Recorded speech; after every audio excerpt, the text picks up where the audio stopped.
Advisor to Prime Minister on Finance, Dr. Abdul Hafiz Sheikh has said that the IMF mission would visit Pakistan in the next few weeks and expressed the hope that the fund program would be revived soon.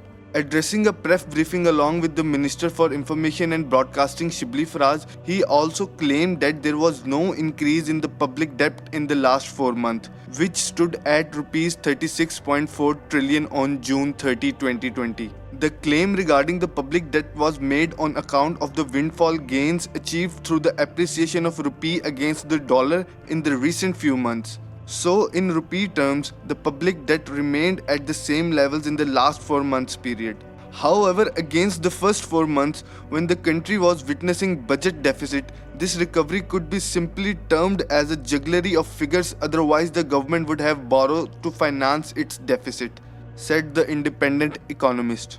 However, Dr. Abdul Hafiz Sheikh pointed out that the two main issues, raising tax revenues and bringing reforms into the power sector, would be up for discussion during the upcoming IMF talks. Dr. Sheikh said that the food inflation was brought down in the last 3 weeks as the Pakistani Bureau of Statistics showed the declining trends. He said following shortage of wheat by 2 to 2.2 million tons, the government imported the commodity, which brought down the prices of food items, and now efforts would be made to further reduce the price hike. He said the current account deficit was brought down from $20 billion to $3 billion last year. He said that the government paid Rs 5,000 billion on account of interest payment on public debt in last 2 years. He said that there was not a penny worth increase in public debt in the last 4 months, and it stood at Rs 36.4 trillion on October 30, 2020.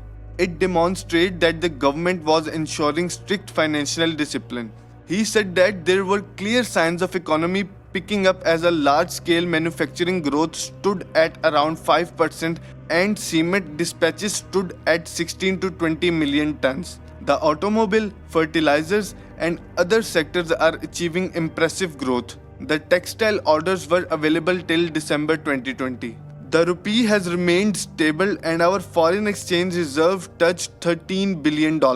He said and added that the fiscal side of the economy also performed well, whereby the FBR surpassed its 4-month target and fetched Rs 1,340 billion.